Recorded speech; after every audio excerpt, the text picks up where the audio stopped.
Welcome back to my channel కృష్ణాతో సరదాగా ఛానల్కి స్వాగతం సుస్వాగతం. ఈరోజు మన వీడియోలో టమాటా పప్పు టమాటా పప్పు ఎలాగైనా అనుకోండి. ఈరోజు ఈ రెసిపీని మన వీడియోలో చూపించబోతున్నాను. చూడండి పప్పు ఎంత మంచిగా బాగా వచ్చిందో. దీనికి ఏమేం ప్రాసెస్ అంతా ఏమేం కావాలో ఈ వీడియోలో చూపిస్తాను. ఇప్పుడు రండి మనం ఈ వీడియోలోకి వెళ్ళిపోదాం. ఇప్పుడు ఎంత బాగా వచ్చినాయేనండి పప్పు మాత్రము. అదిగో చూడండి, ఒక టీ గ్లాస్ పప్పు కడిగి శుభ్రంగా వాటర్ పోసి 2 ట్రిప్లు కడిగేసి కుక్కర్లో పెట్టేశాను. ఒక టీ గ్లాస్ కందిపప్పు అనమాట. చూడండి, ఒక 5-6 పచ్చిమిర్చి, ఒక చిన్న పెద్ద ఉల్లిపాయ, 4 టమాటాలు ఇక కట్ చేసి శుభ్రంగా కడిగి కట్ చేసి కుక్కర్లో పెట్టేశాను. ఆ పప్పులో కొంచెం ఒక చిటికెడు పసుపు కూడా పెట్టాను. పచ్చిమిర్చి, ఉల్లిగడ్డ, టమాటా, కందిపప్పు, పసుపు పెట్టేశానండి. ఇప్పుడు దీన్ని మనం కుక్కర్ స్టవ్ మీద పెట్టి ఆన్ చేసుకుందాము. కుక్కర్ పెట్టేస్తాము.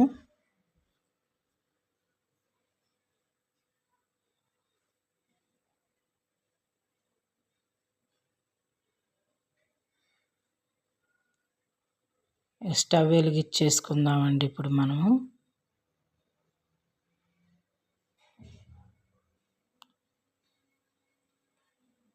పప్పు టమాటా అని కొంతమంది పిలుస్తారు, కొంతమంది టమాటా పప్పు అని కూడా పిలుస్తారండి.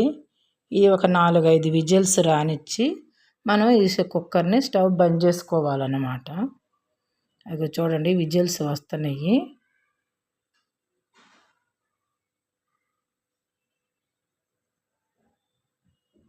చాలా బాగుంటుందండి. మనం కరెక్ట్గా పర్ఫెక్ట్గా ఏమేమి పెట్టేసేయాలి ఈ పప్పులో అనేది అన్నీ పర్ఫెక్ట్గా పెట్టుకుంటే చాలా టేస్టీగా ఉంటుంది టమాటా పప్పు అనేది.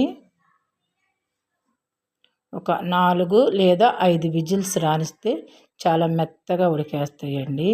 ఇందులోకి ఏమేమి కావాలో తాలింపు చూడండి. తాలింపు గింజలు అన్నీ కూడా కలిపి జీలకర్ర, 4 గబ్బాలు వెల్లుల్లిపాయ గబ్బాలు కచ్చాపిచ్చా దంచి పెట్టాను. ఒక ఎండుమిరగాయను 2 ముక్కలుగా తుంచి పెట్టాను. 2 రెబ్బల కరివేపాకు గుంజి పక్కన పెట్టేశాను. కొత్తిమీర అండి, కొంచెం కొత్తిమీర, లేత కొత్తిమీర కూడా ఉంది. మన దొడ్లోనే కుండీలో పెంచింది, ఆర్గానిక్ది. అది కూడా కొత్తిమీర కూడా పెట్టేశాను పక్కన.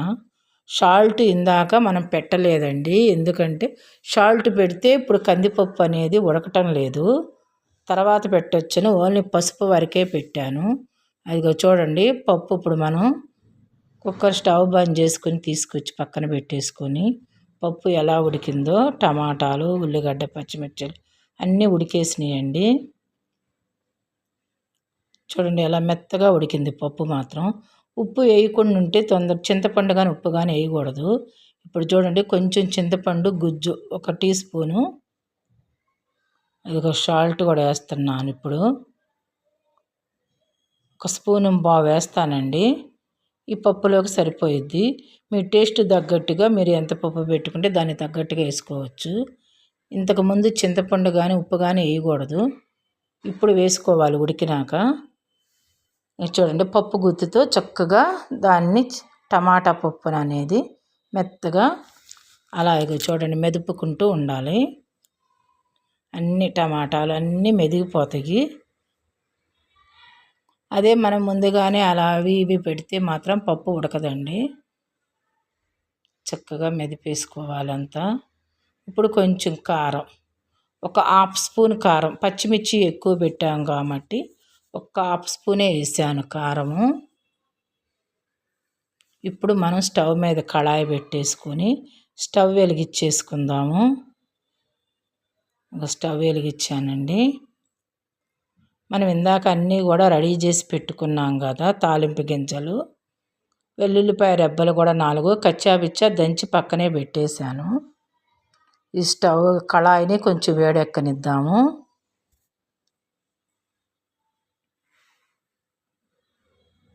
ఇప్పుడు మనం ఆయిల్ తీసుకొని ఆయిల్ మన పప్పుకు తగ్గట్టుగా వేసేసుకుందాం తాలింపుకి ఆయిల్ అనేది. చూడండి మెదిపి పక్కన పెట్టేసుకున్నాము ఆ పప్పుని. అన్నీ పెట్టేసాము, ఉప్పు కారం పసుపు చింతపండు గుజ్జు. కొంతమంది అయితే చింతపండు రెబ్బలు కూడా వేసుకుంటారు, కానీ పప్పు ఉడకదని వేయనండి నేను. ఇప్పుడు హీట్ ఎక్కుతుంది అది కళాయి అనేది.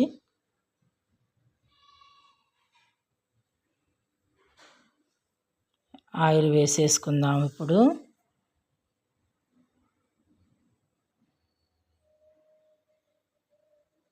ఒక గరిటెంబావు ఆయిల్ వేసానండి, సరిపోయిద్ది ఈ పప్పుకి తాలింపుకి అనేది. దీన్ని కొంచెం ఆయిల్ని హీట్ ఎక్కనిద్దాము.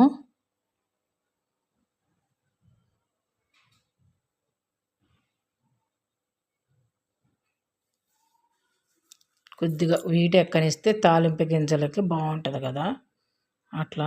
ఇప్పుడు మిరపకాయలు వేసేసుకుందాము. ఒక ఎండు మిరపకాయని తుంచి వేసేసాను.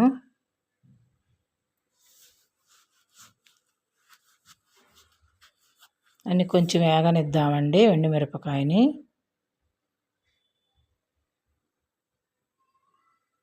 వెల్లుల్లిపాయ రెబ్బలు కూడా దంచి పెట్టుకున్నాం కచ్చాపిచ్చా, 4 రెబ్బలు. అది కూడా ముందు తాలింపులో వేసేస్తున్నాము. ఈ రెండు కూడా అలా మాడకుండా కొంచెం అలా ఇలా వేడి నూనెలో అలా ఫ్రై లాగా చేసేద్దాము.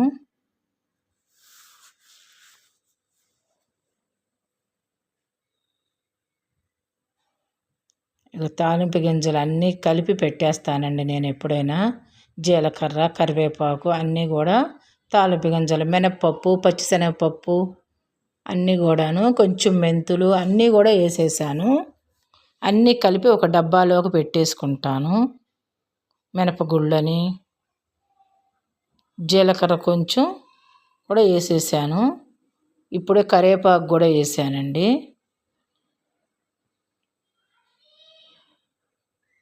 దాన్ని కొంచెం బాగా ఏగనిద్దాము తాలింపుని.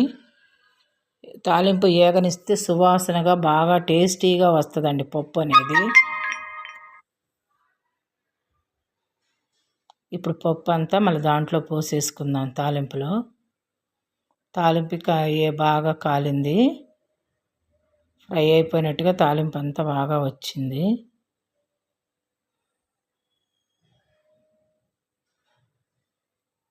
చూడండి పప్పు ఇప్పుడు అలా చుట్టూ తిప్పుకుందాము. తాలింపు అంతా కలిసేటట్టుగా కొంచెం ఒక 5 మినిట్స్ అలా కొంచెం ఉడకనిద్దామన్నమాట, అంతా కలిసిందాక.